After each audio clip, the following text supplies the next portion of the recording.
आज हम लोग एमआरएस एग्ज़ाम में आए हुए टीचिंग एप्टीट्यूड से संबंधित प्रश्न को कवर करेंगे। आइए देखते हैं पहला प्रश्न।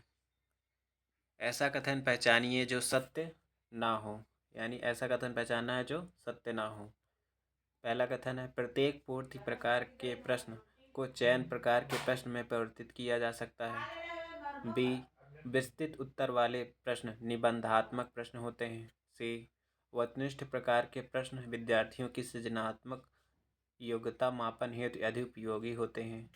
डी, मैचिंग जोड़े में बनाने वाले प्रश्न बहुविकल्पी प्रश्नों का एक प्रकार है। इनमें से क्या होगा? इनमें से कौन सा सत्य नहीं है? Option C. ऑप्शन सी क्या होगा यहाँ पर? सृजनात्मक संबंध वस्तुनिष्ठ माने ऑब्जेक्टिव नहीं, जबकि सब्जेक्टिव होता है। इनमें से क्या होगा? सब्जेक्टिव क्या होता है?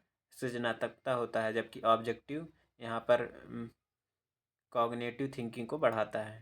ठीक है, आइए एक्सप्लेनेशन देख। ये देखिए कथन कथन सी क्या है यहाँ पर? क्या होगा कथन सी? ये देखिए, वस्तुनिष्ठ प्रकार के प्रश्न विद्यार्थी के सृजनात्मक एवं मापनीय में अधिक उपयोगी होते हैं। सत्य नहीं है, क्योंकि वस्तुनिष्ठ प्रकार के प्रश्न मुख्य रूप से ज्ञान समझ का मूल्यांकन करते हैं, सृजनात्मकता का नहीं। ठीक है, आइए अगला प्रश्न देखते हैं।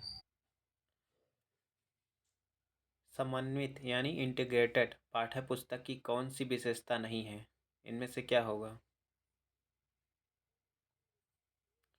ए, ऐसी पुस्तकें अनुभवहीन शिक्षकों को सहायता प्रदान करती हैं। बी, पाठ्य पुस्तक के पाठ्य वस्तु या पाठ्यक्रम के रूप में प्रयुक्त कर सकते हैं। ऑप्शन सी, ये तैयार सामग्री प्रदान करती हैं। ऑप्शन डी, ये विद्यार्थियों के व्यक्तिगत अधिगम तरीकों के लिए उपयुक्त सिद्ध नहीं होती है। इनमें से कौन सा सही होगा? कौन सी विशेषता नहीं है यहाँ पर? नहीं है। इनमें से इंटीग्रेटेड टेक्स्ट बुक की कौन सी विशेषता नहीं है? यहाँ पर सही ऑप्शन होगा, क्या होगा सही ऑप्शन? ये होगा ऑप्शन डी। ऑप्शन डी क्यों होगा? ये विद्यार्थियों के व्यक्तिगत अधिगम के तरीकों को उपयुक्त सिद्ध नहीं होती है। ऐसा नहीं है, सिद्ध होती है। अगर कोई स्टूडेंट है, अगर टेक्स्ट बुक पढ़ता है तो उससे अधिगम यानी उसका स्टडी क्या होता है? बढ़ता ही है। ठीक है, उसकी लर्निंग जो होती है वो क्या होती है? इम्प्रूव होती है। ठीक है, आइए एक्सप्लेनेशन देखते हैं। ये देखिए यहाँ पर, समन्वित या इंटीग्रेटेड पाठ्य पुस्तक की सही विशेषता यह नहीं है कि यह विद्यार्थियों के व्यक्तिगत अधिगम तरीके के लिए उपयुक्त सिद्ध नहीं होती है। वास्तव में यह एकीकृत पाठ्य पुस्तकें विभिन्न विभिन्न प्रकार की शिक्षण रणनीतियों और व्यक्तिगत शैलियों के संयोजन करती हैं। ठीक है, और विशेषताएं क्या होती हैं एकीकृत पाठ्य पुस्तकों की?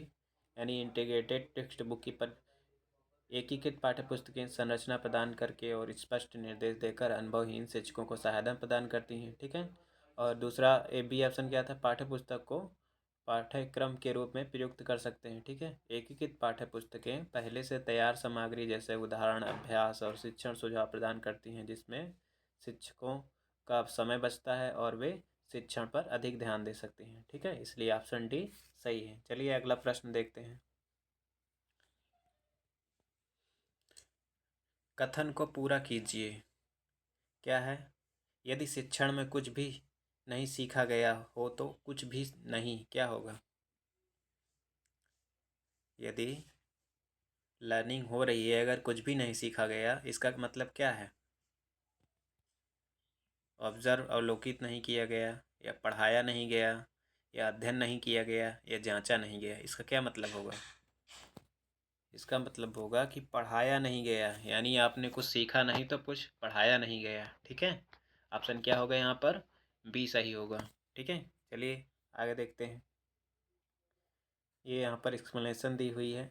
यदि शिक्षण में कुछ भी नहीं सीखा गया तो कुछ भी नहीं पढ़ाया गया। यह कथन इस बात पर जोर देता है कि शिक्षण की सार्थकता तभी है जब सीखने का परिणाम प्राप्त हो। यानी क्या इसका क्या मतलब है? इसका मतलब ये है कि अगर अगर कोई टीचर पढ़ा रहा है, अगर कोई परिणाम प्राप्त नहीं हो रहा है तो उसका कोई मतलब नहीं है, ठीक है।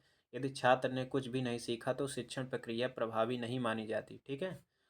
और यह माना जाता है कि वास्तव में कुछ भी नहीं पढ़ाया गया। शिक्षण केवल जानकारी देने की प्रक्रिया नहीं है, बल्कि यह सुनिश्चित करता है कि छात्र उस समझदारी को समझे और आत्मसात करे, ठीक है। आइए अगला प्रश्न देखते हैं। निम्नलिखित में से कौन सी विशेषता स्मृति स्तर के शिक्षण की नहीं है? स्मृति स्तर यानी मेमोरी लेवल टीचिंग, ठीक है। मेमोरी लेवल, देखिए अब प्रश्न को देखिए।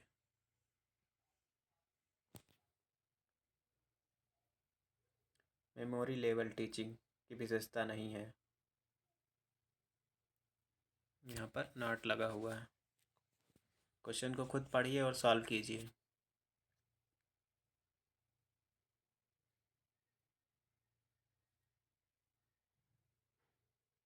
यहाँ पे आपका सही आंसर होगा, सही ऑप्शन होगा आपका बी। बी क्यों सही होगा? यहाँ पर है मेमोरी लेवल। टीचिंग के लेवल कितने हैं? 3 लेवल हैं। कौन कौन से? मेमोरी लेवल, अंडरस्टैंडिंग लेवल और रिफ्लेक्टिव लेवल। और यहाँ पर बात हो रही है मेमोरी लेवल। मेमोरी लेवल में हम क्या क्या करते हैं? देखिए, रिमेंबरिंग करते हैं, रिटेंशन करते हैं, रिकॉल करते हैं और रिकॉग्नाइजेशन करते हैं। तो यहाँ पर क्या हो रहा है? Revision learn material. तो यहाँ पर क्या हो रहा है? यहाँ पर रिकॉल कर रहे हैं, रिमेंबरिंग कर रहे हैं, ठीक है। और रिमेंबरिंग या रिकॉल से संबंधित है। सी देखें अगर, ट्रेनिंग मेंटल डिसिप्लिनिंग, ठीक है, मानसिक अनुसूचना का प्रशिक्षण कर रहे हैं, ठीक है। और यहाँ पर टू गेट एक्यूरेट इन्फॉर्मेशन, तो इन्फॉर्मेशन मेमोरी लेवल में फैक्ट इत्यादि से संबंधित होता है, ठीक है। तो ये भी सही है। तो यहाँ पर ऑप्शन बी आपका सही नहीं होगा। क्या होगा? इनमें से प्रेरणा को स्रोत आंतरिक होता है, ठीक है, आंतरिक नहीं होता है, ठीक है। चलिए आइए एक्सप्लेनेशन देखते हैं इसकी। स्मृत स्तर के शिक्षण की विशेषता यह है कि इनमें सीखी गई सामग्री को दोहराया जाता है, सटीक या यथार्थ जानकारी प्राप्त की जाती है और मानसिक अनुशासन को प्रशिक्षण किया जाता है। लेकिन इनमें प्रेरणा का स्रोत आंतरिक नहीं बल्कि बाहरी है और अधिक मात्रा में रटना होता है, ठीक है। इसको याद रखना है, मेमोरी लेवल में यही विशेषता है। चलिए अगला प्रश्न देखते हैं आपके सामने ही। एक विद्यार्थी शिक्षण के तुरंत बाद कविता सुना देता है। यह शिक्षण के किस स्तर के अंतर्गत आता है? बताओ भाई। एक विद्यार्थी शिक्षण के तुरंत बाद कविता सुना देता है। यह शिक्षण के किस स्तर के अंतर्गत आता है? Option A reflective level, option B primary level, option C memory level, option D understanding level. क्या होगा? यहाँ पर आपका सही होगा मेमोरी लेवल। मेमोरी लेवल, ठीक है। मेमोरी लेवल क्यों होगा? क्योंकि यहाँ पे देखिए टीचर पढ़ा रहा है, ठीक है, यानी इसके बाद तुरंत कविता सुना देता है, यानी टीचर ने क्या किया? कविता को क्या किया? लर्न कराई। इसके बाद क्या किया? स्टूडेंट ने तुरंत लर्न किया और सुना दिया। इसमें कौन सा लेवल आएगा? मेमोरी लेवल, ठीक है। अगर मेमोरी लेवल में क्या होता है? फैक्ट इत्यादि को याद करना होता है, रिटेंशन करना होता है, रिकॉल करना होता है, रिकॉग्नाइजेशन आता है, ठीक है। और अंडरस्टैंडिंग लेवल में क्या करते हैं? इसमें कैसे पहचानेंगे अंडरस्टैंडिंग लेवल का? देखिए रिलेशनशिप बताएगा फैक्ट और प्रिंसिपल के बीच, यानी जो सिद्धांत है और फैक्ट के बीच अगर अगर रिलेशनशिप दिखाए तो क्या करेंगे? अंडरस्टैंडिंग लेवल होगा। अगर एक्सप्लेनेशन बताए, किसी वाक्य या सारांश की एक्सप्लेनेशन बताए तो उसका क्या करेंगे? अंडरस्टैंडिंग लेवल में आएगा। और क्या होगा अंडरस्टैंडिंग लेवल में? पैराफ्रेज अगर आए तो, ठीक है। अगर कोई पैराफ्रेज आता है वो भी अंडरस्टैंडिंग लेवल में होगा, ठीक है। और अगर रिफ्लेक्टिव लेवल में क्या आता है? रिफ्लेक्टिव लेवल में प्रॉब्लम आती है, क्रिएटिविटी हो कोई, ठीक है, और क्रिटिकल थिंकिंग डेवलप होती है रिफ्लेक्टिव लेवल में, ठीक है। चलिए आइए देखते हैं व्याख्या। ये देखिए यहाँ पर एक विद्यार्थी शिक्षण के तुरंत बाद कविता सुना देता है या शिक्षण के स्मृति स्तर में आता है, ठीक है। इसमें तथ्यात्मक जानकारी को याद करना शामिल होता है और कम विचारशील विधि है, क्योंकि यह रटन स्मृति को बढ़ावा देता है। इसमें अधिकांश रूप से शिक्षकों द्वारा व्याकरण, कविता, अंकगणित, वर्तनी इत्यादि के नियमों जैसे मूल कौशल को सिखाने के लिए प्राथमिक कक्षाओं में नियोजित किया जाता है, ठीक है। चलिए आइए देखते हैं अगला प्रश्न। प्रश्न आपके सामने है, ठीक है। निम्न में से कौन सी शिक्षक केंद्रित उपागम की विशेषता नहीं है? ठीक है। शिक्षक टीचर सेंट्रिक यानी अब टीचर सेंट्रिक अप्रोच क्या होती है, जिसमें क्या होता है, टीचर ही एक्टिव होता है और बच्चा जो होता है क्या होता है, इनएक्टिव होता है, यानी चुपचाप सुनता है और टीचर सिखाता जाता है। क्या होगा इसमें, इनमें से क्या पूछा है, इनमें से कौन सी टीचर सेंट्रिक की विशेषता नहीं है, यहाँ पर नहीं ध्यान रखना है।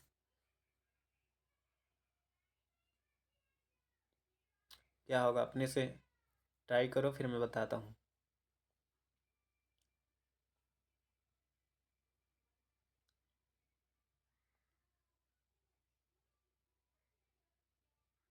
तो यहाँ पर पढ़ते हैं, पहला है ज्ञान का प्रवाह शिक्षार्थी और शिक्षक की अंतर्क्रिया से होता है। नहीं, ये नहीं होगा। क्यों? क्योंकि मैंने बताया इसमें क्या होता है, टीचर सेंट्रिक होता है, यानी टीचर एक्टिव होता है पूर्ण। इसमें अंतःक्रिया आ गया जहाँ, यहाँ दोनों इंटरेक्शन हो गया, इसका मतलब बच्चे और टीचर दोनों एक्टिव हैं। ठीक है, तो ये नहीं होगा। Concentration on the right answer, सही उत्तर केंद्रित होना। Concentrate on the right answer, सही उत्तर पर केंद्रित होना, ये भी नहीं होगा। ठीक है। The focus on learning rather than teaching, यानी focus on learning rather than teaching, शिक्षण के बजाय अधिगम पर केंद्रित होना, ये भी नहीं होगा। इसमें क्या होगा, डी क्या होगा, शिक्षक द्वारा दिए गए शुद्ध लेख का विद्यार्थी द्वारा लिखना। क्या होगा, शिक्षक द्वारा दिए गए शुद्ध लेख का विद्यार्थी द्वारा लिखना, इनमें से क्या होगा।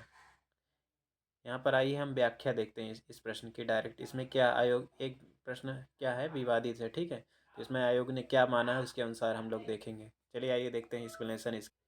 ये देखिए, यहाँ पर आपको कॉन्सेप्ट याद रखना है, टीचर सेंट्रिक होगा यानी टीचर एक्टिव होगा। ठीक है, इसमें देखें टीचर सेंट्रिक दृष्टिकोण वह है जहाँ कक्षा में होने वाली गतिविधियों को शिक्षक द्वारा नियंत्रित किया जाता है। शिक्षक केंद्रित शिक्षा में छात्र अपना पूरा ध्यान शिक्षक पर लगाते हैं।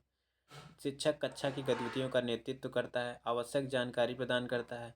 यहाँ पर नोट बात यह, आयोग द्वारा दिए गए उत्तर कुंजी में इस प्रश्न को उत्तर को जेड अर्थात आल को संकेत किया गया है, जिसका अर्थ है शिक्षण के केंद्रित भागम में सभी विशेषता नहीं। इनमें से जितनी दी गई है इनमें से सभी विशेषताएं नहीं हैं। ठीक है, तो यहाँ पर ये प्रश्न ही, ये ऑप्शन जो दिया हुआ यही गलत है। ठीक है, तो इतना याद रखना है, जो कॉन्सेप्ट है उसको याद रखना है, इससे संबंधित प्रश्न बन सकता है। आइए देखते हैं अगला प्रश्न। अगला प्रश्न आपके सामने है, यहाँ पर देखना है, विद्यार्थियों द्वारा ज्ञान की संरचना कराने में शिक्षक की कौन सी भूमिका नहीं होती है। क्या होगा इसमें से, विद्यार्थियों द्वारा ज्ञान की संरचना कराने में शिक्षक की कौन सी भूमिका नहीं हो चाहिए। ऑप्शन ए है वास्तविक शिक्षा की समस्याओं के समाधान हेतु वास्तविक उपागमों पर केंद्रीकरण। ऑप्शन बी स्व विश्लेषण व स्व आकलन को हतोत्साहित करना। ऑप्शन सी कक्षा के प्रत्येक विद्यार्थी के पूर्वानुभव के प्रति संवेदनशीलता।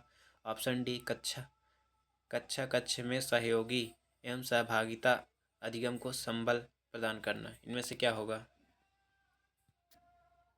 यहाँ पर आपका सही ऑप्शन होगा ऑप्शन बी, यहाँ पर आपका सही होगा। ठीक है, ऑप्शन बी। क्यों ऑप्शन बी सही होगा, पहले प्रश्न पर देखते हैं, ये फिर से देखते हैं इनमें से क्या कहते हैं। इनमें से कह रहा है, क्वेश्चन कह रहा है कि इनमें से कौन सा रोल टीचर का नहीं है। कॉन्स्ट्रक्टिंग ऑफ नॉलेज, यानी स्टूडेंट के नॉलेज के डेवलपमेंट में कौन सा कहते हैं टीचर का रोल नहीं होता है। इसमें देखिए सेल्फ, यहाँ पर खुद देखिए आप सेल्फ से पहचान जाइए, यहाँ self analysis and self assessment, यानी बच्चा क्या करता है, खुद से सेल्फ असेसमेंट करता है और खुद से क्या करता है, यहाँ पर एनालाइज करता है। तो इसमें क्या होगा, इसमें टीचर का कोई भी रोल नहीं है। तो यहाँ पर यही पूछ रहा है कि इनमें से कौन से में क्या होता है, टीचर का कोई रोल नहीं है। यानी ये देखिए यहाँ पर constructive of knowledge by student, कौन सा ऑप्शन में क्या होगा, यहाँ पर ऑप्शन बी आपका सही होगा। कौन सा ऑप्शन है जिसमें टीचर का कोई योगदान नहीं है। ठीक है, तो आइए एक्सप्लेनेशन देख लेते हैं एक बार। विद्यार्थी द्वारा ज्ञान की संरचना कराने में शिक्षक की भूमिका स्व विश्लेषण व स्व आकलन को हतोत्साहित करने वाली नहीं होनी चाहिए। अन्य सभी विकास शिक्षक की सकारात्मक विशेषता हैं। ठीक है, आइए अगले प्रश्न की ओर चलते हैं। शिक्षक केंद्रित उपागम की निम्नलिखित में से कौन सी विशेषता नहीं है। ठीक है, यहाँ पर टीचर सेंट्रिक। ठीक है, फिर से वही प्रश्न आ गया, कॉन्सेप्ट आपको याद रखना है। टीचर सेंट्रिक उपागम क्या होता है, जिसमें टीचर क्या होता है, एकदम एक्टिव रहता है, बच्चा क्या रहता है, पैसिव रहता है। ठीक है, तो यहाँ पर देखते हैं ऑप्शन ही क्या होगा। ऑप्शन ए चर्चा और वाद विवाद का पर्याप्त अवसर होता है। इसमें क्या होगा, अगर वाद विवाद होगा तो क्या होगा, यहाँ पर एक्टिव होगा, इसमें क्या होगा, दोनों दोनों डिस्कशन करेंगे तो क्या होगा, यहाँ पर क्या होगा, टीचर सेंट्रिक थोड़ी होगा, यहाँ पर टीचर और स्टूडेंट दोनों का सेंट्रिक होगा। ठीक है। ऑप्शन बी क्या है, विहित पाठ्य पुस्तकों को समय पर पूरा किया जा सकता है। ऑप्शन सी, आकार की कक्षाएं अच्छी प्रकार संचालित हो जाती हैं। अपरिचित और अमूर्त प्रत्यय शिक्षक द्वारा सीधे सीधे व्याख्यायित दिए जाते हैं। ठीक है। यहाँ पर ऑप्शन आपका कौन सा सही होगा, यहाँ पर ऑप्शन ए आपका सही हो जाएगा। मैंने बताया कि यहाँ पे क्या होता है, यहाँ पर डिस्कशन की बात आता है। डिस्कशन यानी यही क्या होता है, यहाँ पर शिक्षक केंद्रित पाठ्यक्रम नहीं है, ये क्या होगा, दोनों एक्टिव होते हैं, टीचर और स्टूडेंट इसमें दोनों हो जाते हैं। तो यही क्या होगा, सही यहाँ पर नहीं पूछ रहा है, इसलिए ऑप्शन ए आपका सही हो जाएगा यहाँ पर। ठीक है। चलिए आइए देखते हैं अगला प्रश्न। निम्न में से कौन सा अधिगम का प्रमुख गुण है, यानी major virtue of learning, learning का क्या प्रमुख गुण होता है, आपको लर्निंग क्यों कराई जाती है। ऑप्शन ए है behaviour modification, recognization of things, preparation of employment, रोजगार के लिए, प्रिपरेशन ऑफ रिकॉलिंग, पुनः स्मरण के लिए। यह आप अपने से ही सोचिए इनमें से क्या सही होगा। ये अगर हम लर्निंग कराए जाते हैं तो लर्निंग में क्या होता है, टीचर इसमें पढ़ाता है। ठीक है। तो यहाँ पर क्या वस्तुओं को पहचान करना सिखाता है, उसका मूल उद्देश्य है, ये प्रोसेस में शामिल है, लेकिन क्या इसका मूल उद्देश्य यही है। प्रिपरेशन ऑफ एम्प्लॉयमेंट, क्या टीचिंग का उद्देश्य सिर्फ एम्प्लॉयमेंट है। प्रिपरेशन ऑफ रिकॉलिंग, क्या टीचिंग का उद्देश्य केवल यही हो सकता है कि आपकी याददाश्त मजबूत करना। नहीं। क्या होगा यहाँ पे ऑप्शन, ऑप्शन ए आपका सही होगा। टीचर का मेन मेन प्रमुख गुण क्या है, बिहेवियर मॉडिफिकेशन, आपके व्यवहार में परिवर्तन। ठीक है। आपके व्यवहार में परिवर्तन करना ही टीचर का प्रमुख उद्देश्य होता है। ठीक है। चलिए आइए अगला प्रश्न देखते हैं। प्रश्न है, शिक्षण की अवधि के लिए सबसे महत्वपूर्ण विचार निम्न पर आधारित होना चाहिए। यानी कि जब कोई टीचर पढ़ाता है, यानी आप अगर फ्यूचर में टीचर बनते हैं, तो इनमें से आपका टाइम जो रखते हैं, ड्यूरेशन रखते हैं पढ़ाने का, वो किस पर निर्भर होना चाहिए। प्रश्न यही पूछ रहा है, खुद से सोचिए। एजुकेशन डिपार्टमेंट इंस्ट्रक्शन के अनुसार, यानी शिक्षा विभाग ने जो निर्देश दिया उसके अनुसार, छात्रों की उम्र और ध्यान में अवधि रखकर, या शिक्षक का विवेक, यानी टीचर जैसा मन चाहे वैसा, नेचर ऑफ सब्जेक्ट। क्या होगा यहाँ पर सही ऑप्शन, आपको क्या लग रहा है, यहाँ पर होगा ऑप्शन डी। ऑप्शन डी क्यों सही होगा, क्योंकि जब हम मान लीजिए कोई टफ़ टॉपिक है, यानी कोई सरल टॉपिक है, टफ़ टॉपिक है, तो वहाँ पर समझाने के लिए हम टाइम खुद से चूज़ कर सकते हैं। सरल टॉपिक है तो कम टाइम देंगे, और थोड़ा सा कॉम्प्लिकेटेड है तो उसको और ज़्यादा टाइम देंगे। ठीक है। तो यहाँ पर अगर अपनी बेसिक समझ पे आधारित अगर क्वेश्चन रिलेट कर जाते हैं तो आपका सही हो जाएगा। ठीक है। चलिए आइए देखते हैं अगला। एक एक लक्ष्य शिक्षण स्थिति के बारे में निम्नलिखित में से कौन से कथन सही हैं। About monograde teaching situation which of the following statement true. Option A है विद्यार्थियों में अधिक सहयोग होता है, स्थिति अधिकांशतः अनौपचारिक होती है। ऑप्शन सी अध्यापक का प्रभुत्व कम होता है। ऑप्शन डी विद्यार्थी के अनुभवों की विवेकता उनके समूह के भीतर सीमित होती है। इनमें से क्या सही होगा, यहाँ पे आपका ऑप्शन होगा सही ऑप्शन डी। ऑप्शन डी क्यों सही होगा, यहाँ पर विद्यार्थियों के अनुभव की विविधता उनके समूह के भीतर सीमित होती है। ठीक है। तो आइए हम इसको एक्सप्लेनेशन देख लेते हैं, इस प्रश्न की हम एक्सप्लेनेशन देख लेते हैं। यहाँ पर एक्सप्लेनेशन दी गई है, एक लक्ष्य शिक्षण स्थित ऐसी कक्षा को संदर्भित करता है जिसमें एक ही ग्रेड के लेकिन प्रायः मिश्रित क्षमताओं वाले छात्र होते हैं। ठीक है। ऐसी कक्षाओं में समान आयु सीमा के छात्र होते हैं जिनकी आयु सीमा ग्रेड स्तर के अनुभव होती है। अतः एक लक्ष्य शिक्षण स्थिति में विद्यार्थियों के अनुभवों की यहाँ विविधता होती है, उनके समूह के भीतर सीमित होती है। यहाँ पर क्या है, उनके जितने भी समूह होगा उसी में सीमित रहेगी, यानी बाहर से नहीं आएगी, जितना समूह रहेगा उसी के भीतर सीमित रहेगी। ठीक है। आइए देखते हैं अगला प्रश्न। प्रश्न आपके सामने है, निम्नलिखित में से कौन सा कथन सही नहीं है, यहाँ पर कौन सा रॉन्ग है, यानी नॉट ट्रू, उसको देखना है। ठीक है। यहाँ पर कह रहा है कि मल्टी लेवल टीचिंग का संबंध मोनोग्रेड सिचुएशन से है। ऑप्शन बी मल्टीग्रेड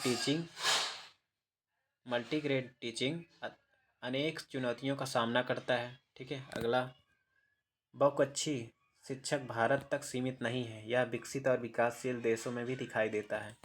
और ऑप्शन डी बैठने की उपयुक्त व्यवस्था द्वारा बहुकक्षीय शिक्षण को प्रभावी नहीं बनाया जा सकता है। ठीक है, तो पहली बात यहाँ समझने के लिए ये है कि यहाँ पर मल्टी लेवल टीचिंग होती क्या है। यहाँ मल्टी लेवल टीचिंग की बात कर रहा है। मल्टी लेवल टीचिंग वो होती है जिसमें यानी कई सारे बच्चे होते हैं, यानी विभिन्न क्लास के बच्चे आपने बैठा लिया। ठीक है, किसी किसी एक उद्देश्य के लिए कि बच्चों को क्या करना है। ठीक है, तो सामान्य जानकारी देना है, तो सभी बच्चों को बैठा लिया। उसमें छोटे बच्चे होंगे, बड़े बच्चे होंगे। ठीक है, विभिन्न आयु वर्ग के बच्चे हो सकते हैं। ठीक है, तो यहाँ पर क्या करते हैं, उनको सभी मिला के एक साथ मल्टी लेवल टीचिंग, इसी को क्या कहते हैं, मल्टी लेवल टीचिंग होता है। ठीक है, तो इसमें क्या होता है कि मल्टी लेवल टीचिंग का क्या उद्देश्य होता है, किसी बात को समझाना। ठीक है, तो यानी कोई विशेष टॉपिक लेते हैं, जैसे कि कोई जयंती है। ठीक है, कोई जयंती है, मान ली सरदार वल्लभ भाई पटेल की जयंती है, उसमें सभी बच्चों को बैठा लिया गया।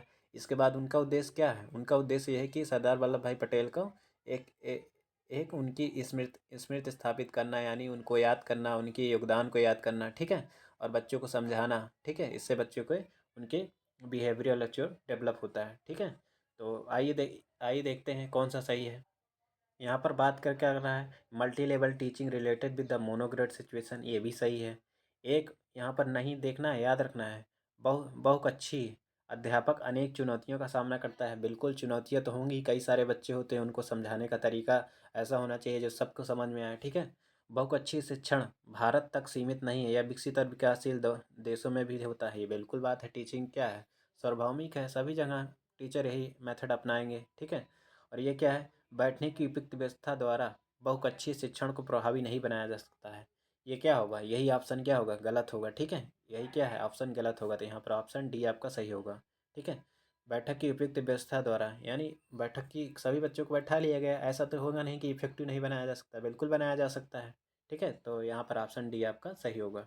क्वेश्चन करने से भी अच्छा है उसका कॉन्सेप्ट याद रखना, इसके साथ आप सिर्फ प्रश्न ही नहीं तैयार करते हैं, बल्कि आप जो कॉन्सेप्ट है उसको तैयार कीजिए। इससे क्या होगा, आपके जो भी प्रश्न बनने वाले हैं वो आप अच्छे से तैयार कर सकते हैं। ठीक है, आइए देखते हैं। अगला प्रश्न आपके सामने है, ये भी मल्टी ग्रेड टीचिंग से संबंधित है। यहाँ पर मल्टी ग्रेड टीचिंग। ठीक है, पहले आपको कॉन्सेप्ट याद रखना है, मल्टी ग्रेड टीचिंग क्या होती है। ठीक है, तो यहाँ पर प्रश्न है, बहुकक्षा शिक्षण के दौरान किसी भी प्रकार का समूह बनाते समय निम्नलिखित में से किन बातों का ध्यान रखना चाहिए। किन बातों का ध्यान रखना चाहिए, मल्टी ग्रेड टीचिंग करते समय किन बातों का ध्यान रखना चाहिए। यहाँ पर ऑप्शन आपका भाई क्या सही होगा, पढ़िए और मैं प्रश्न बताता। समूह क्या होना चाहिए, छोटा होना चाहिए कि विद्यार्थी की उनकी रुचि और आवश्यकता के अनुसार समूह को दूसरे जाने की अनुमति दी जानी चाहिए, इनमें से क्या होगा।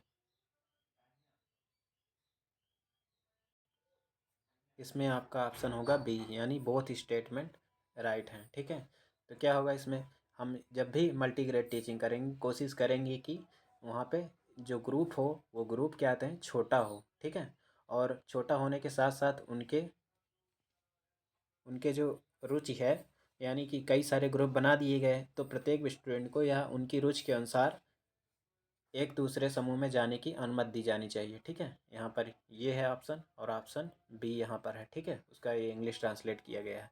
तो समूह छोटा होना चाहिए जिसमें 4-5 छात्र हों। ठीक है, जरूरी नहीं 4-5 छात्र, लगभग में दिया गया है। विद्यार्थियों को उनकी रुचि और आवश्यकता के अनुसार एक समूह से दूसरे समूह जाने की अनुमति दी जानी चाहिए। ये क्या है, मल्टीग्रेड टीचिंग। ठीक है, तो क्वेश्चन करने के साथ साथ आप कॉन्सेप्ट भी तैयार करते जाइए। ठीक है, अगले प्रश्न की ओर देखते हैं।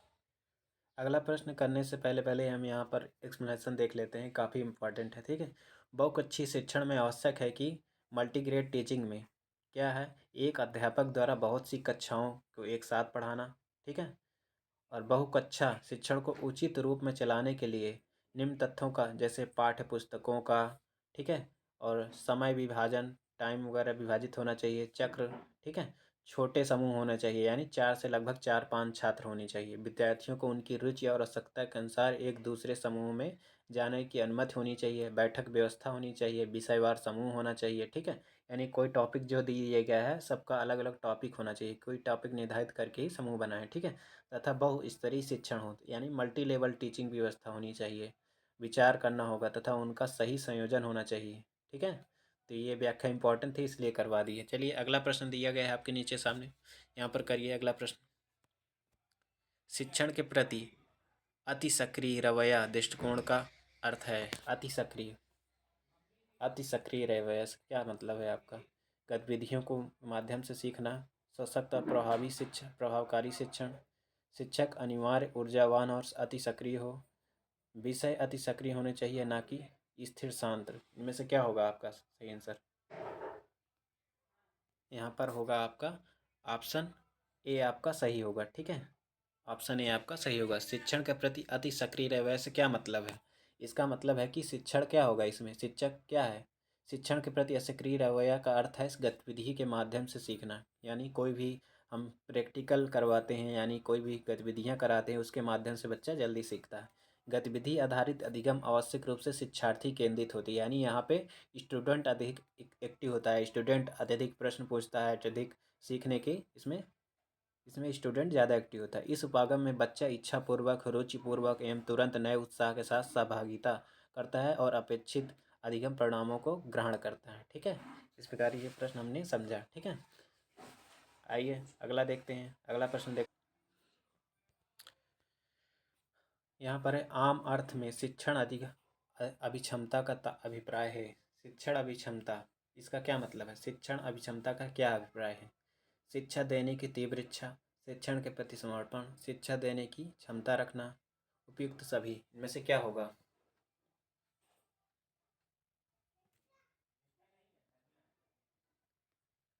यहाँ पर होगा आपका ऑप्शन डी, यानी सभी।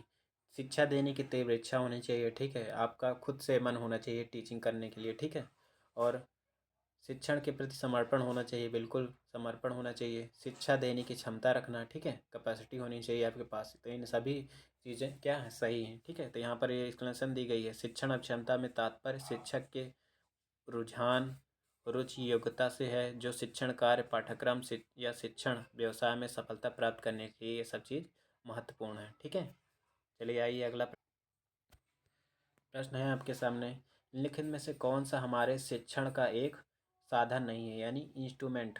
इनमें से कौन सा लर्निंग का इंस्ट्रूमेंट नहीं है? आपका ऑप्शन है playing with language, word is enough, शब्द पर्याप्त हैं, रूटीन, दिनचर्या, डाइवर्सिटी इन क्लास, क्लास में विविधता। इनमें से क्या होगा, क्या इंस्ट्रूमेंट होगा? यानी लर्निंग के लिए क्या इंस्ट्रूमेंट नहीं है? यहाँ पे नॉट पूछा है। ठीक है, यहाँ पे नॉट पूछा है, इतना याद रखना है। तो यहाँ पर सही आपका ऑप्शन होगा बी। यहाँ पर वर्ड इज नॉट इनफ, ये नहीं होगा। ठीक है, जबकि प्ले विथ लैंग्वेज के साथ खेलना ये इंस्ट्रूमेंट हो सकता है। ठीक है, लैंग्वेज वर्णमाला के साथ अगर हम खेल से सीखें तो ये भी हो सकता है। रूटीन, दिनचर्या होनी चाहिए, बिल्कुल है। डाइवर्सिटी इन क्लास, क्लास में विविधता होनी चाहिए, बिल्कुल। ठीक है, तो यहाँ पर आपका डी आपका नहीं होगा। ठीक है, अगला प्रश्न देखते हैं। अगला प्रश्न आपके सामने है, who among the following are major proponent of constructivism? निम्नलिखित में से कौन सा रचनावाद के प्रमुख समर्थक है? ये फैक्चुअल है। कंस्ट्रक्टिविज्म, कंस्ट्रक्टिविज्म के समर्थक कौन है इनमें से? ऑप्शन ए है प्याजे और वाइगोत्स्की, प्याजे और स्किनर, वाटसन और प्याजे, स्किनर और वाटसन। ठीक है, ये फैक्ट वाइज क्वेश्चन होते हैं। आपको याद है तो बन जाएगा, नहीं याद है तो नहीं बनेगा। ठीक है, तो यहाँ पर क्या सही होगा? यहाँ पर ऑप्शन ए आपका सही होगा। क्या होगा? प्याजे और वाइगोत्स्की। यहाँ पे एक्सप्लेनेशन पढ़ लेते हैं। ठीक है, प्याजे और वाइगोत्स्की की रचनावाद के प्रमुख समर्थक हैं। ठीक है, कॉन्स्ट्रक्टिविज्म के प्रमुख समर्थक हैं। कॉन्स्ट्रक्टलिज्म वाइगोत्स्की और प्याजे जैसे सिद्धांतकारों के अंतःक्रिया और सांस्कृतिक जोर के साथ संगत है। रचनावाद के अनुसार अधिगम एक सक्रिय प्रक्रिया है, यानी क्या है, टीचिंग एक एक्टिव प्रक्रिया है, जहाँ ज्ञान यानी कॉग्निटिव नॉलेज के साथ कॉग्निटिव क्या है की रचना होती है। ठीक है, ज्ञान अर्जित नहीं किया जाता, यानी ज्ञान की रचना होती है, ज्ञान अर्जित नहीं किया जाता इसके अनुसार। ठीक है, ये एक सक्रिय प्रक्रिया है जहाँ ज्ञान की रचना होती है, ज्ञान अर्जित नहीं किया जाता। अतः मनोवैज्ञानिक जीन पियाजे की रचनावाद का जनक माना जाता है। ठीक है, यहाँ पे उन्होंने बताया कि संज्ञात्मक विकास चरणों की एक श्रृंखला के बाद होती है। पियाजे की तरह वाइगोत्स्की भी यह मानते थे कि बच्चे स्वयं ज्ञान का निर्माण करते हैं। ठीक है, यहाँ पे कंस्ट्रक्टिविज्म इतना याद रखना, कंस्ट्रक्शन माने निर्माण। ठीक है, यह रचना, रचना यहाँ पे लिखा हुआ है तो रचना माने यानी बच्चे ज्ञान का निर्माण करते हैं। ठीक है, यहाँ पे ज्ञान अर्जित नहीं किया जाता, जबकि ज्ञान का रचना की जाती है, यानी कंस्ट्रक्टिव। ठीक है, कंस्ट्रक्शन किया जाता है ज्ञान का। ठीक है, चलिए आइए देखते हैं अगला प्रश्न। प्रश्न आपके सामने है, अधिगम का सामाजिक सांस्कृतिक सिद्धांत किसकी व्याख्या करता है? कि अधिगम व्यक्तियों के बीच सामाजिक अंतःक्रियाओं के दौरान होता है। ये भी आपका फैक्चुअल है, ठीक है। यहाँ पे क्या होगा, अधिगम यानी लर्निंग का सामाजिक सांस्कृतिक सिद्धांत किसकी व्याख्या करता है? कि अधिगम व्यक्तियों के बीच सामाजिक अंतःक्रिया के दौरान होता है। किसके अनुसार? अधिगम सामाजिक अंतःक्रिया के मत अनुसार होता है। यानी लर्निंग क्या होता है, सोसाइटी में जब एक दूसरे से मिलते जुलते हैं उसके अनुसार ज्ञान होता है। यहाँ पर ऑप्शन आपका क्या सही होगा? यहाँ आपका सही ऑप्शन होगा आपका डी। यहाँ पर डी आपका सही ऑप्शन होगा। क्या कहता है? वाइगोत्स्की एक रूसी वैज्ञानिक थे, ठीक है, जिन्होंने सामाजिक सांस्कृतिक सिद्धांत का प्रतिपादन किया। इतना याद रख लेना है, आपकी नोट्स में लिख लेना है सिर्फ इतना कि सामाजिक सांस्कृतिक सिद्धांत का प्रतिपादन किसने किया था? वाइगोत्स्की, ठीक है। वाइगोत्स्की के इस सिद्धांत के अनुसार बालक का विकास समाज द्वारा होता है, ठीक है, तथा बालक को सर्वांगीण विकास में सामाजिक और सांस्कृतिक कार्यों की महत्वपूर्ण भूमिका होती है, जिससे कारण वाइगोत्स्की के इस सिद्धांत को सामाजिक सांस्कृतिक सिद्धांत के नाम से जाना जाता है। इस सिद्धांत ने यह बताया गया कि अधिगम व्यक्तियों के बीच सामाजिक अंतर्क्रिया के दौरान होती है, ठीक है। वाइगोत्स्की याद रखना है, ठीक है। आइए अगला प्रश्न देखते हैं। अगला प्रश्न है, कल्पना करें कि एक छात्र ने अभी अभी मूल मूल जोड़ में महारत हासिल की है। इस बिंदु पर मूल घटाव उनके उनके खाली स्थान में प्रवेश कर सकता है, जिसका अर्थ है कि उनके पास घटाव सीखने की क्षमता और संभवतः मार्गदर्शन और समर्थन के साथ इसमें महारत हासिल करने के सक्षम होंगे। क्या होगा यहाँ पर? क्या होगा? ऑप्शन दिया हुआ है यहाँ पर। स्कैप फोल्डिंग पार्ट यहाँ पे होता है, जोन ऑफ प्रॉक्सिमल डेवलपमेंट या अकोमोडेशन या स्कीम्स। यहाँ पे हिंदी सही नहीं होती है, मोस्टली आपको इंग्लिश ही याद रखना चाहिए, ठीक है। तो यहाँ पर क्या होगा? यहाँ पर आपका ऑप्शन बी सही होगा, जोन ऑफ प्रॉक्सिमल डेवलपमेंट। आइए एक एक्सप्लेनेशन देख लेते हैं तो आपको समझ में आ जाएगा। यहाँ पे एक्सप्लेनेशन दी गई है। कल्पना करें कि एक छात्र ने अभी अभी मूल जोड़ घटाव यानी बेसिक एडिशन, ठीक है, में महारत हासिल की है। इस बिंदु पर मूल घटाव उनके जोन ऑफ प्रॉक्सिमल डेवलपमेंट में प्रवेश कर सकता है, जिसका अर्थ है कि उनके पास घटाव सीखने की क्षमता और संभवतः मार्गदर्शन और समर्थन के साथ इसमें महारत हासिल करने में सक्षम हो जाएगा, ठीक है। जोन ऑफ प्रॉक्सिमल डेवलपमेंट एक शिक्षार्थी अपने बल पर क्या कर सकता है और किसी की मदद से यह क्या कर सकता है, इसके बीच को अंतर को दर्शाता है, ठीक है। तो यहाँ पर जोन ऑफ प्रॉक्सिमल याद रखना है, जोन ऑफ प्रॉक्सिमल डेवलपमेंट क्या। अगला प्रश्न आपके सामने है। यहाँ पर वह कौन सी विधि है जिसमें सहायता की आवश्यकता पड़ने पर समय के साथ निकटता में दी जानी चाहिए? What is the method in which the help need to be given in close proximity in time to when it is needed? क्या होगा? मोटिवेशन होना चाहिए या लर्निंग या स्कैप फोल्डिंग या जोन ऑफ प्रॉक्सिमल डेवलपमेंट? यहाँ पर क्या होगा ऑप्शन? यहाँ पर ऑप्शन आपका सी सही होगा, स्कैप फोल्डिंग, ठीक है। स्कैप फोल्डिंग क्या होता है? स्कैप फोल्डिंग वह विधि है जिसमें सहायता की आवश्यकता पड़ने पर समय के साथ निकटता दी जानी चाहिए, ठीक है। अर्थात स्कैप फोल्डिंग उस प्रक्रिया को कहते हैं जिसमें किसी नई अवधारणा अथवा कौशल को सीखने में बच्चों को मदद दी जाती है, ठीक है। वह सहारा या मदद जो शिक्षक द्वारा बच्चों को लगातार देनी होती है जब वे कोई नया ज्ञान और कौशल सीख रहे हों, ठीक है। तो यहाँ पर स्कैप फोल्डिंग क्या होती है, समझ में आया? ठीक है। आइए अगला रचनावादी कक्षा में निम्नलिखित में से किस विधि को प्रोत्साहन नहीं किया जाता है? कौन सा है इसमें से? कंस्ट्रक्टिव कंस्ट्रक्टिव क्लासरूम कंस्ट्रक्टिवलिज्म किसने दिया था? वाइगोत्स्की, ठीक है। यहाँ पर कंस्ट्रक्टिव क्लासरूम से क्या तात्पर्य है? ठीक है, यहाँ पर बोल रहा है कि कंस्ट्रक्टिव क्लासरूम इनमें से कौन सा प्रोत्साहन नहीं देता है। तो क्या होगा कंस्ट्रक्टिव में? क्या होगा? अगर हम क्लास डिस्कशन करेंगे तो भी बच्चे की रचनात्मक विकास होगा, ठीक है, बिल्कुल सही बात है। फील्ड ट्रैप करेंगे, फील्ड ट्रिप्स, तो क्या होगा इसमें भी? फील्ड ट्रिप्स में भी हाँ बच्चे की विकास होगा, ठीक है। प्रोजेक्ट वर्क करेंगे तो भी बच्चे का रचनात्मक विकास होगा, ठीक है। और रोट मेमोराइजेशन, रट कर याद करना, यार रटन विद्या रहेगी तो क्या याद है उसकी, कोई कष्टलिप थोड़ी याद होगा, सिर्फ उसका क्या होगा, कॉग्निटिव थिंकिंग बढ़ेगी, यानी क्या होगा, रट के याद कर लेगा तो कोई रचनात्मक विकास थोड़ी होगा। यहाँ पर क्या होगा? यहाँ पर आपका ऑप्शन डी सही हो जाएगा, ठीक है। रचनावादी कक्षा में निम्नलिखित में से किस गतिविधि का प्रोत्साहन नहीं किया जाता? रेट रोट मेमोराइजेशन, रट कर याद करना। ठीक है, चलिए आइए अगला प्रश्न देखते हैं। यहाँ पर व्याख्या दी गई है, आप पढ़ सकते हैं। ठीक है, अगला प्रश्न देखते हैं। निम्नलिखित में से निम्नलिखित कौन से विश्वविद्यालय में 1963 में माइक्रो टीचिंग सिस्टम की शुरुआत की गई थी? कहाँ पर माइक्रो टीचिंग की शुरुआत की गई थी? फैक्ट बेस्ड क्वेश्चन ये भी है। क्या होगा सही उत्तर? स्टैनफोर्ड विश्वविद्यालय, ऑक्सफोर्ड विश्वविद्यालय, दिल्ली विश्वविद्यालय या MS विश्वविद्यालय, बड़ौदा, भारत। क्या होगा इसमें ऐसा? यहाँ पे आपका सही ऑप्शन होगा ए, स्टैनफोर्ड विश्वविद्यालय।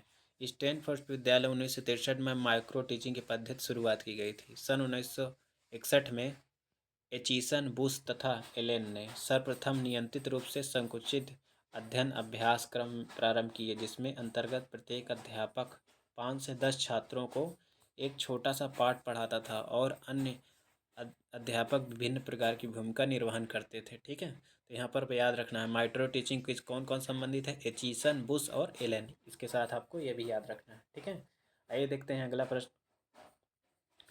यहाँ पर अगला प्रश्न आपके सामने है। कौन सा विकल्प निम्न शिक्षण क्रियाओं को क्रमबद्ध रूप से प्रस्तुत करता है? ठीक है, यहाँ पर क्रम दिया गया है, आपको क्रम लगाना है। कौन कौन सा होगा ऑप्शन? यहाँ पर कौन सा होगा? चलिए देखते हैं। यहाँ पर शिक्षण शिक्षण क्रियाओं में क्रमबद्ध रूप से प्रस्तुत है। शिक्षण प्रक्रियाओं में सबसे पहले क्या होगा? यहाँ पर सबसे पहले क्या होगा? टीचिंग का क्या होगा? सबसे पहले यहाँ पर एक उद्देश्य निर्धारित होगा। ठीक है, उद्देश्य निर्धारण के बाद क्या करेंगे? आपको प्रायर नॉलेज देखेंगे, यानी पूर्व ज्ञान देखेंगे। इसके बाद फिर जो नए प्रश्न है उसको जोड़ेंगे। ठीक है, पहले उद्देश्य निर्धारित होगा, इसके बाद फिर आपका पूर्व का ज्ञान देखेंगे। फिर क्या होगा? फिर के बाद आपको क्या करेंगे? सामग्री प्रस्तुत करेंगे आप, जो जो आपको पढ़ाना है। ठीक है, सामग्री देंगे। इसके बाद क्या करेंगे? इसके बाद फिर असेसमेंट यानी मूल्यांकन करेंगे। मूल्यांकन के बाद क्या करेंगे आप? पुनरीक्षण करेंगे। ठीक, पुनर्शिक्षण करेंगे, फिर दोबारा पढ़ाएंगे। ठीक है, जो भी मूल्यांकन के बाद जो सुधार करना होगा उसको करेंगे। तो यहाँ पर सही ऑप्शन क्या होगा? सबसे पहला क्या होगा? यहाँ पर सबसे पहला हमने देखा उद्देश्य निर्धारित किया, सबसे पहला चौथा है। यहाँ पर क्या होगा? ऑप्शन डी आपका सही हो जाएगा। ठीक है, इसको आपको याद रखना है। ठीक है, याद कर लेना है इसको क्रम से क्या क्या होगा। पहले सबसे पहले उद्देश्य निर्धारित करते हैं, फिर बच्चे के पूर्व प्रायर नॉलेज देखते हैं, यानी पहले से जो ज्ञान है, इसके बाद पहले के नॉलेज से उसको प्रश्न को जोड़ देते हैं। ठीक है, इसके बाद क्या करेंगे? सामग्री यानी जो भी आपको पढ़ाना है उसको प्रस्तुत करेंगे। इसके बाद क्या करेंगे? आप आप क्या करेंगे? इसके बाद फिर मूल्यांकन करेंगे, बच्चे ने क्या सीखा है। इसके बाद क्या करेंगे? जो कमियां रह गई उनको पुनर्शिक्षण करेंगे। ठीक है, यहाँ पर तैयार हो गया। अगला प्रश्न देखते हैं। प्रश्न आपके सामने है, माइक्रो टीचिंग, यहाँ पे सूक्ष्म शिक्षण से अभिप्राय क्या है? यहाँ पर हमने पहले स्टैनफोर्ड विश्वविद्यालय में शुरुआत की गई थी इसकी माइक्रो टीचिंग की। ठीक है, तो सूक्ष्म सूक्ष्म शिक्षण से क्या अभिप्राय है? पहला ऑप्शन है अवधारणाओं तथा सिद्धांतों का विस्तृत विवरण देना, विभिन्न अध्यापक कौशलों का पृथक रूप से अभ्यास करना, शिक्षा विषय की सूक्ष्म अवधारणाओं को समझना, या सूक्ष्म स्तर पर अध्यापन करना। इनमें से क्या सही होगा? यहाँ पे आपका सही होगा ऑप्शन बी, विभिन्न अध्यापक कौशलों का पृथक रूप से अभ्यास करना। ठीक है, आइए इसकी एक्सप्लेनेशन देख लेते हैं। ये देखिए यहाँ पर क्या है?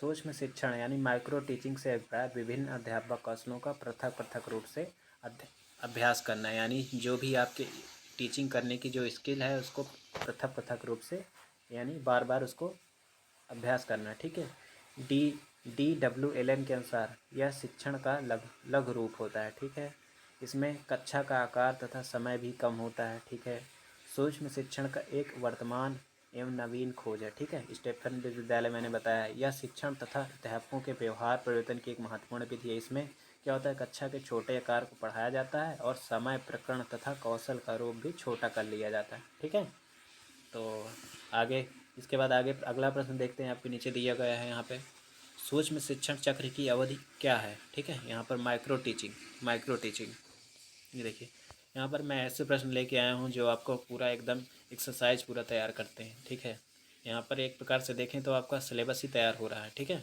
यहाँ पर पहले हमने विभिन्न टीचर नेचर जाना। ठीक है, नेचर में देख रहे हैं। ठीक है, उससे संबंधित एक एक करके जो भी प्रश्न है उनको देख रहे हैं। तो यहाँ पर 35 मिनट, 40 मिनट और 30 मिनट या 36 मिनट क्या सही होगा? माइक्रो टीचिंग की साइकिल क्या होनी चाहिए? लगभग कितनी होनी चाहिए? यहाँ पर ये देखिए ऑप्शन यहाँ पर आपका सही होगा ऑप्शन डी। यहाँ पर एक्सप्लेनेशन दिया गया है, नीचे आप पढ़ सकते हैं। देखिए पढ़िए। सूक्ष्म यानी माइक्रो टीचिंग पूर्व सेवाकालीन या सेवारत शिक्षकों को प्रशिक्षण कर उनमें शिक्षण कौशल विकसित करने की एक नवीन तकनीक है। ठीक है। सूक्ष्म शिक्षण के चक्र को पूरा होने की मानक समयावधि 36 मिनट होगी। ठीक है। 36 मिनट में क्या क्या शामिल है यहाँ पर? सूक्ष्म शिक्षण चक्र की मानक समयावधि को इस तरह समझ सकते हैं। पहला क्या है? शिक्षण टीचिंग क्या होगा? 6 मिनट। ठीक है। प्रतिपुष्टि कितनी होगी? 6 मिनट होगी। पुनः पाठ्य योजना कितना? 12 मिनट। पुनः शिक्षण 6 मिनट। पुनः प्रतिपुष्टि 6 मिनट। फिर संपूर्ण टोटल इनको जोड़ेंगे तो क्या होगा? 36। ठीक है। 6 6 12 12 3 36। ठीक है। यहाँ पर 36 मिनट होगी। इसको आपको लिख लेना है और याद कर लेना। ठीक है। इससे संबंधित क्वेश्चन बन सकते हैं। हो सकता है अभी ऐसे पूछा है, फिर इसके बाद पूछ लेगा पुनः पाठ योजना कितने मिनट की होगी। ठीक है। तो ऐसे प्रश्न बना सकता है। इसको आपको तैयार कर लेना है। अगला प्रश्न देखते हैं हम। अगला प्रश्न आपके सामने है। सूक्ष्म शिक्षण का आविष्कार किसके द्वारा किया गया था? Micro teaching was invented by किसके द्वारा खोजा गया था? हेलेन पारखास्ट द्वारा, पोस्टोलॉजी द्वारा, या डॉइट एलन, या डेविस? क्या नाम बताया था यहाँ पर मैंने? डॉइट डब्ल्यू एलन। क्या होगा यहाँ पर? ऑप्शन क्या होगा? डॉइट डब्ल्यू एलन। ठीक है। डॉइट डब्ल्यू एलन द्वारा इसका इन्वेंटेड किया गया था। यहाँ पर हम व्याख्या देख लेते हैं। माइक्रो टीचिंग का आविष्कार 1963 में क्या स्टेफन यूनिवर्सिटी में डॉइट डब्ल्यू एलन द्वारा किया गया था। ठीक है। इसको आपको याद कर लेना है। ठीक है। और यहाँ पर इस शिक्षण प्रणाली का प्रयोग अध्यापकों को कक्षा अध्यापन प्रक्रियाओं की शिक्षा देने में भी किया जाता है तथा इसमें विभिन्न प्रकार के कौशलों का प्रशिक्षण दिया जाता है, जैसे प्रस्तावना कौशल, उद्दीपन, परिवर्तन कौशल, पुनर्बल कौशल तथा श्याम पट्ट लेखन आदि कौशल। सूक्ष्म शिक्षण चक्र की अवधि कितनी होती है? 36 मिनट। अभी हमने क्वेश्चन किया ही था। ठीक है। आइए अगला प्रश्न देख। ये देखिए इससे संबंधित प्रश्न आ ही गया। माइक्रो टीचिंग शिक्षण में शिक्षण कितने मिनट तक चलता है? यानी यहाँ पर टीचिंग टीचिंग कितने समय तक चलती है? मैंने अभी दिखाया था आपको। यहाँ पर ऊपर ऊपर दिखाया था कि सब पूरा एक एक करके डिटेल पूरा दिखाया था। यहाँ पर कितना होगा? 6 मिनट चलती है। ठीक है। आइए एक बार सब पुनः फिर से दिखा देता हूँ क्या। यहाँ पे ये दिया गया है। टीचिंग क्या है? 6 मिनट होगा। प्रतिपुष्टि 6 मिनट। पुनः पाठ योजना 12 मिनट। पुनः शिक्षण 6 मिनट। पुनः प्रतिपुष्टि 6 मिनट। ठीक है। इतना आपको याद रखना है। टोटल अगर इसको जोड़ेंगे तो आपको 36 हो जाएगा। ठीक है। चलिए आइए अगला प्रश्न देखते हैं। ये देखिए पुराना प्रश्न ही संबंधित है। Multigrade teaching. देखिए मल्टीग्रेड टीचिंग के बारे में आप अगर अच्छे से जान लेंगे तो आपके सभी प्रश्न हो जाएंगे। मल्टीग्रेड टीचिंग क्या बताया था मैंने? इसमें कई विभिन्न आयु वर्ग के बच्चे शामिल होते हैं। ठीक है। और समूह में लगभग 4 5 बच्चे होते हैं। ठीक है। और कोई भी बच्चा एक दूसरे में इंटरेस्ट के अनुसार अपने दूसरे ग्रुप में ट्रांसफ़र हो सकता है। पिछला क्वेश्चन कहने किया था। इसमें क्या कह रहा है? प्रचलित है। किस लिए प्रचलित है? कम जनसंख्या वाले ग्रामीण क्षेत्र। ठीक है। जिन स्कूलों में छात्रों की संख्या कम है। ठीक है। तो यहाँ पर ऑप्शन आपको क्या अपने स्वतः उससे अब तक जो पढ़ा है उसके अनुसार लगाएंगे तो क्या होगा? यहाँ पर कम जनसंख्या बिल्कुल। उसमें भी वैसे भी 4 5 लोग होते हैं और ये कहाँ कम बच्चे होते हैं? ग्रामीण क्षेत्रों में जहाँ बहुत कम बच्चे होते हैं। ठीक है। तो यहाँ पर कम जनसंख्या वाले ग्रामीण क्षेत्र बिल्कुल सही है। जिन स्कूलों में छात्रों की संख्या कम है। ठीक है। यहाँ पे संख्या क्या होती है? कम होती है। तो उससे संबंधित अगर आप लगाएंगे तो यहाँ पर क्या हो जाएगा? Both statement are correct. ठीक है। तो आइए अगला प्रश्न देखते हैं। यहाँ पर अगला प्रश्न दिया गया है मल्टीग्रेड टीचिंग। देखिए फिर मल्टीग्रेड टीचिंग से संबंधित हो गया। ठीक है। मल्टीग्रेड शिक्षण के 4 पहलुओं पर विशेष ध्यान दिया जाता है। निम्नलिखित में से कौन से वे पहलू हैं? चार चार पहलू कौन कौन से हैं? यहाँ पर याद रखना है कौन कौन से 4 पहलू हैं। पहला है दिया गया है क्लासरूम ऑर्गेनाइजेशन। दूसरा दिया गया है पुपिल्स ग्रुप छात्रों का समूह। Use of learning material. Proper planning. इनमें से क्या होगा? हम्म आपका होगा ऑप्शन बी यानी सभी कथन आपके सही हैं। क्या होगा? यहाँ पर एक क्लासरूम ऑर्गेनाइजेशन होगा। पुपिल यानी छात्रों का समूहन होगा जो इसका सही में समान उद्देश्य है। ठीक है। और इस समूह में क्या होगा? यहाँ पर 4 से 5 बच्चे होंगे। और यहाँ पर क्या है? Use of learning material. बिल्कुल मटेरियल का यूज करेंगे ही पढ़ने के लिए। प्रॉपर लर्निंग प्लानिंग यानी एक प्लान भी तैयार होगा पढ़ने के लिए। ठीक है। तो यहाँ पर सभी ऑप्शन आपके सही हो जाएंगे। चलिए अब चलते हैं अगले प्रश्न। प्रश्न है निर्देशात्मक वार्तालाप का अर्थ है। ठीक है। निर्देशात्मक वार्तालाप पाठ्यक्रम में भाषा का विकास, बातचीत के माध्यम से अध्यापन, जटिल विचारों का अध्यापन, छात्रों के जीवन से स्कूल को जोड़ना। क्या होगा यहाँ पे ऑप्शन? ऑप्शन होगा आपका बातचीत के माध्यम से अध्यापन। ठीक है, बातचीत करके टीचिंग करना। ठीक है, यहाँ पर निर्देशात्मक वार्तालाप का यही अर्थ होगा। ठीक है, आइए एक्सप्लेनेशन देख लेते हैं। ये देखिए, निर्देशात्मक वार्तालाप का अर्थ है बातचीत के माध्यम से अध्यापन। निर्देशात्मक वार्तालाप में अध्यापक ही संपूर्ण प्रक्रिया का निर्णायक होता है। ठीक है, वह गतिविधि के अपने अनुसार निर्देशित करता है। ठीक है, इसमें कभी कभी आदेशात्मक वार्तालाप भी कहा जाता है। ठीक है, इसमें क्या होता है, टीचर सेंट्रिक होता है। निर्देशात्मक वार्तालाप क्या होता है, टीचर सेंट्रिक होता है। बच्चा चुपचाप सुनता है। ठीक है, बच्चा पैसिव होता है, टीचर एक्टिव होता है। ठीक है, इसमें निर्देशात्मक है यानी यूनिडायरेक्शनल हो सकता है। ठीक है, आइए अगला प्रश्न देखते हैं। निम्नलिखित में से कौन सा शिक्षण का मनोवैज्ञानिक सिद्धांत नहीं है? यहाँ पर नहीं पूछ रहा है, मनोवैज्ञानिक सिद्धांत नहीं है।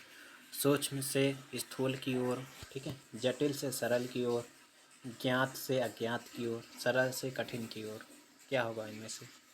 टीचिंग का कौन सा मनोवैज्ञानिक सिद्धांत नहीं है?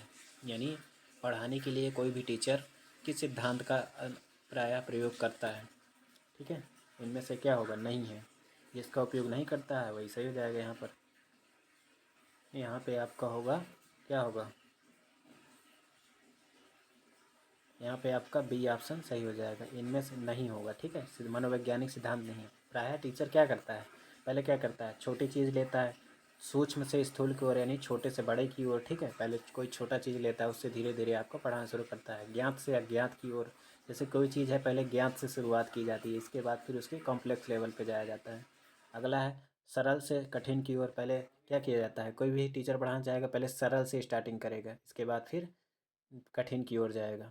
और यहाँ पे लिखा गया है जटिल से सरल की ओर, ऐसा कोई भी टीचर नहीं करता है। ठीक है, तो ये एक मनोवैज्ञानिक सिद्धांत नहीं है। ठीक है, आइए एक्सप्लेनेशन देख लेते हैं। सरल से जटिल की ओर, ठीक है, इनमें से सही ऑप्शन क्या होगा, सरल से जटिल की ओर। ठीक है, शिक्षण का मनोवैज्ञानिक सिद्धांत नहीं है। सूक्ष्म से स्थूल की ओर, ज्ञात से अज्ञात की ओर, सरल से कठिन की ओर, विशिष्ट से सामान्य की ओर। ठीक है, विशिष्ट से सामान्य की ओर। ठीक है, स्पेसिफिक से जनरल की ओर जाया जाता है। ठीक है, संपूर्ण से अंश की ओर, प्रत्यक्ष से अप्रत्यक्ष की ओर, और विश्लेषण से संश्लेषण की ओर आदि शिक्षण के मनोवैज्ञानिक सिद्धांत हैं। ठीक है, इनको मनोवैज्ञानिक सिद्धांत आपको याद कर लेना है, तभी आप पहचान पाएंगे। ठीक है, तो ये जो जितने यहाँ पे एक्सप्लेनेशन दिया गया है कम से कम उनको तो तैयारी कर लीजिए। ठीक है, आइए देखते हैं अगला प्रश्न।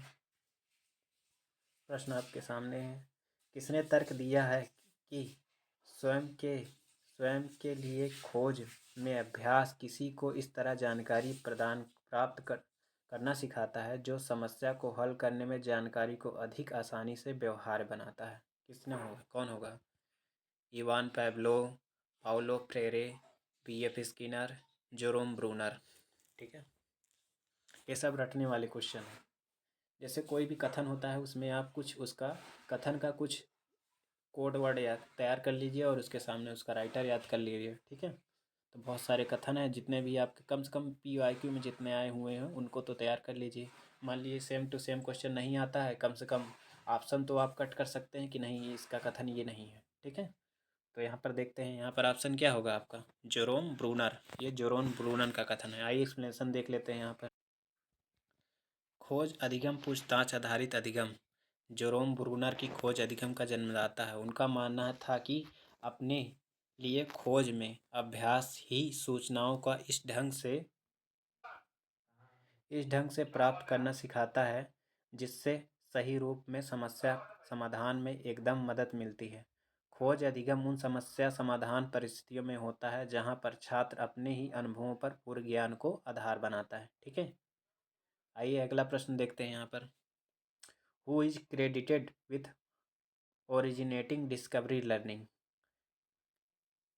डिस्कवरी लर्निंग की उत्पत्ति का श्रेय किसको दिया जाता है? ये भी फैक्ट बेस्ड क्वेश्चन है। ठीक है, किसको दिया जाता है?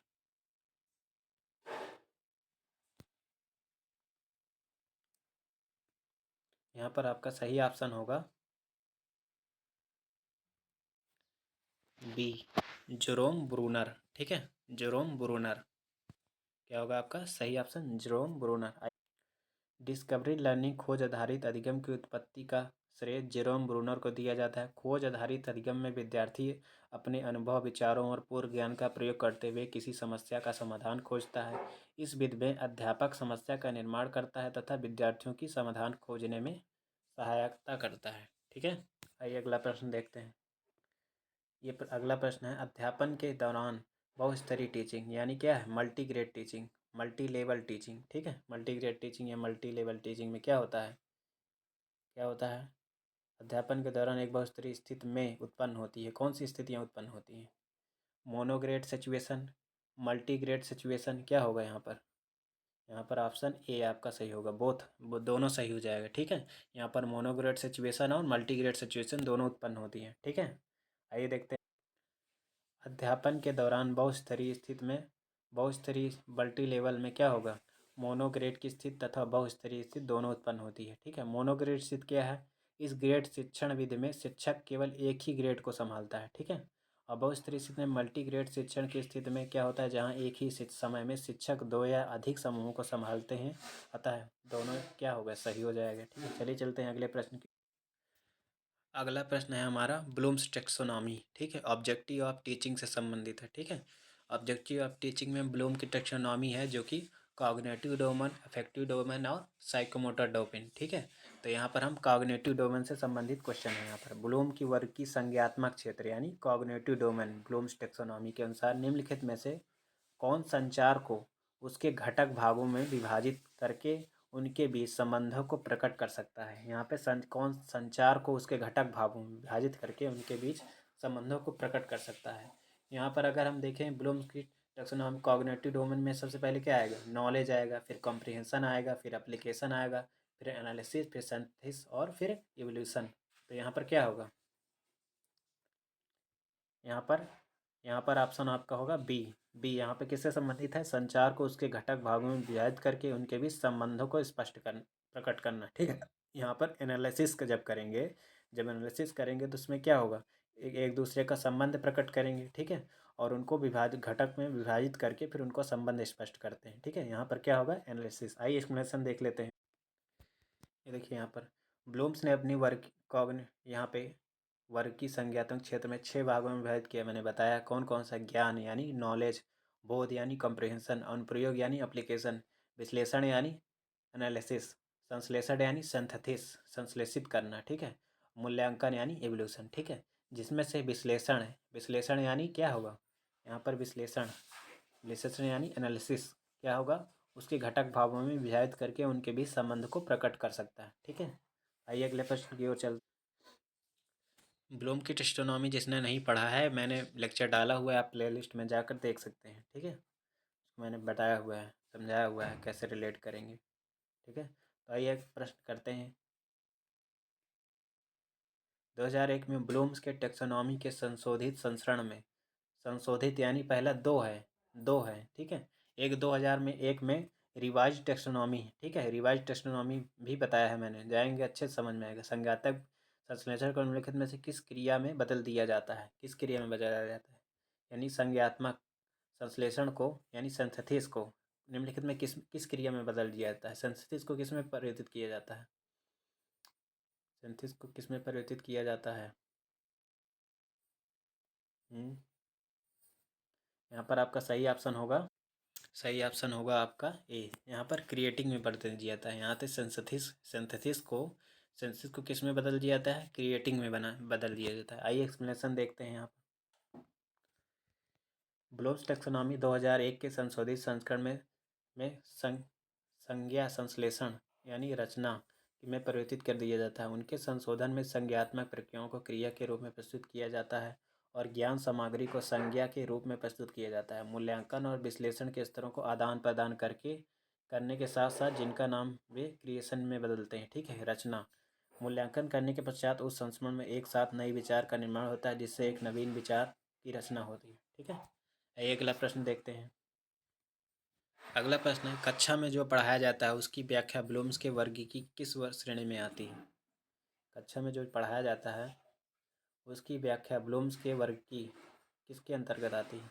एवोल्यूशन के अंतर्गत, की नॉलेज में, की एप्लीकेशन में, कॉम्प्रिहेंशन में? क्या होगा? कक्षा में जो पढ़ाया जाता है उसको कॉम्प्रिहेंशन के अंतर्गत आता है। ठीक है, कॉम्प्रिहेंशन, कॉम्प्रिहेंशन सेकंड लेवल होता है।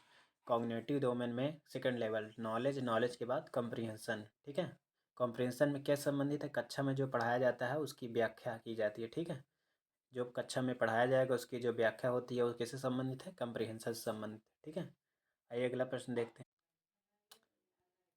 यहाँ पर प्रश्न है आपके सामने, ब्लूम्स की टैक्सोनॉमी में वह तरीका शामिल है जिसमें भावनात्मक रूप चीज़ों पर निपटने की, जैसे भावनाएं, मूल्य, प्रशंसा या उत्साह को प्रेरणा देता है। इसमें क्या होगा? Affective domain, cognitive domain, cognitive domain, cognitive है या सेपोफोलिकुलर सेफे मॉडल।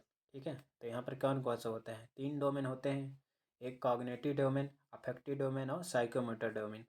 तो यहाँ पर अफेक्टिव डोमेन किससे संबंधित है? भावना से संबंधित है। ठीक है, मैंने बताया है लेक्चर में। यहाँ पर क्या होगा आपका? यहाँ पे आपका ऑप्शन क्या होगा? सही ऑप्शन होगा आपका ए अफेक्टिव डोमेन। क्या होगा इसमें? क्या भावना से संबंधित है, मूल्य से संबंधित है, प्रशंसा, उत्साह, प्रेरणा से संबंधित है। आइए अगला, निम्नलिखित में से ब्लूम के वर्गीय पहलुओं में शामिल नहीं है। क्या शामिल नहीं है यहाँ पर? यहाँ पर क्या शामिल नहीं है? तीन तीन पहलू हैं ब्लूम्स के टैक्सोनॉमी में। एक क्या है? कौन कौन सा?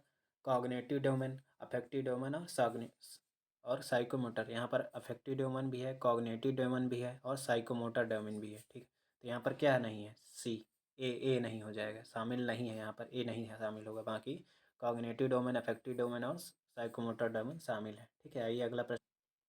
प्रश्न है आपके मुँह सामने, साइकोमोटर डोमेन यानी का साइकोमोटर डोमेन को व्यवहार के प्रगतिशील स्तरों द्वारा अवलोकन से लेकर शारीरिक कौशल में महारत हासिल करने की विशेषता है। सिम्पसन ने ब्लूम्स और अन्य के काम पर इस वर्गीकरण का निर्माण किया। गलत विकल्प चुनें। इनमें से गलत विकल्प कौन सा होगा? गलत विकल्प चुनना है। ठीक है, यहाँ पर हमने साइकोमोटर में पढ़ते हैं इमिटेशन यानी ऑब्जर्व, फिर मैनिपुलेट करते हैं, फिर प्रिसीजन करते हैं, फिर आर्टिकुलाइजेशन करते हैं, फिर नेचुरलाइजेशन करते हैं। यहाँ पर कौन सा सही नहीं होगा? यहाँ पर बी अटेंशन, यहाँ पर अटेंशन सही नहीं होगा। ठीक है, आइए एक्सप्लेनेशन देखते हैं। ये देखिए आपके यहाँ पे एक्सप्लेनेशन दिया गया है। मनोवैज्ञ मनोक्रियात्मक डोमेन डोमेन व्यवहार में प्रगतिशील स्तरों की विशेषता है जिसमें अवलोकन से लेकर शारीरिक कौशल तक महारत हासिल। सिम्पसन ने ब्लूम्स और अन्य के काम पर इस वर्गीकरण का निर्माण किया। इसमें संदर्भ कहा जाता है कि इसमें निर्देशन प्रक्रिया, गाइडेड रिस्पांस और कॉम्प्लेक्स ओवर रिस्पांस और प्रिसीजन होते हैं। बाकी ये अटेंशन नहीं होता है। ठीक है, चलिए आइए देखते हैं अगला प्रश्न। ब्लूम ने प्रश्न है आपके सामने, ब्लूम ने व्यवहार में परिवर्तन को कितने क्षेत्रों में वर्गीकृत किया है? कितने क्षेत्रों में? 3 क्षेत्रों में। क्या होगा यहाँ पे? ऑप्शन होगा आपका 3 क्षेत्रों में। कौन कौन से हैं? कॉग्निटिव डोमेन, अफेक्टिव डोमेन और साइकोमोटर डोमेन। ठीक है, चलिए चलते हैं अगला प्रश्न। यहाँ पर है, who develop the 5E education model. किसने 5E मॉडल का विकास किसने किया? ऑप्शन है रॉजर बेबी या टेलर या माया या ब्लूम। इनमें से क्या होगा? आपका ऑप्शन होगा ए, रॉजर बेबी। आइए देखते हैं एक्सप्लेनेशन क्या है 5E। ये है 5E का मतलब है, यहाँ पे रॉजर बेबी ने दिया है। इसका मतलब है इंगेज, एक्सप्लोर, एक्सप्लेन, इलेबोरेट और एवल्यूट। ठीक है, तो ये 5E का मतलब आपको याद रखना है। चलिए चलते हैं अगले प्रश्न की ओर। बेंजामिन डॉक्टर बेंजामिन ब्लूम किस चीज़ को बढ़ावा देना चाहते थे? ऑप्शन ए उपयुक्त दृष्टिकोण, उच्च स्तर का चिंतन, बुद्धि, व्यवहार का विकास। क्या होगा यहाँ पे सही ऑप्शन? सही ऑप्शन होगा आपका उच्च स्तर का चिंतन। ठीक है, हाई लेवल कॉग्निटिव थिंकिंग। ठीक है, आइए यहाँ पर अगला अगला प्रश्न देखते हैं। क्वेश्चन है आपके सामने, ब्लूम के शैक्षणिक उद्देश्यों के वर्गीकरण में निम्नलिखित में से कौन सा ज्ञान क्षेत्र शामिल नहीं है? क्या होगा? पहला है संज्ञात्मक, भावनात्मक, मनोज्ञात्मक, प्रतिक्रियात्मक। इनमें से क्या होगा? मैंने बताया था कॉग्निटिव यानी संज्ञात्मक, अफेक्टिव यानी भावनात्मक और साइकोमोटर साइकोमोटर। तो यहाँ पर आपका ऑप्शन क्या होगा? प्रतिक्रियात्मक नहीं होगा। ठीक है, यहाँ पर संज्ञात्मक, भावनात्मक और मनोगत्यात्मक शामिल है। आइए अगला प्रश्न देखते हैं। अगला प्रश्न आपके सामने है, ब्लूम्स के अनुक्रम में कौशल से जुड़ा है। कौशल से क्या जुड़ा होगा? संज्ञात्मक होगा संज्ञात्मक, फैक्ट से संबंधित है मनोप्रेरणा या प्रभावी डोमेन। क्या होगा यहाँ पर? यहाँ पे आपका ऑप्शन है मनोप्रेरणा डोमेन। ठीक है, यहाँ पर होगा मनोप्रेरणा डोमेन। आइए अगला यहाँ पे सामने दिया गया है, प्रदत्त शैक्षणिक उद्देश्यों को प्राप्त उद्देश्य टैक्सोनॉमी का एजुकेशनल एम्स ऑब्जेक्टिव का वर्गीकरण क्या है किया है, किसने किया है?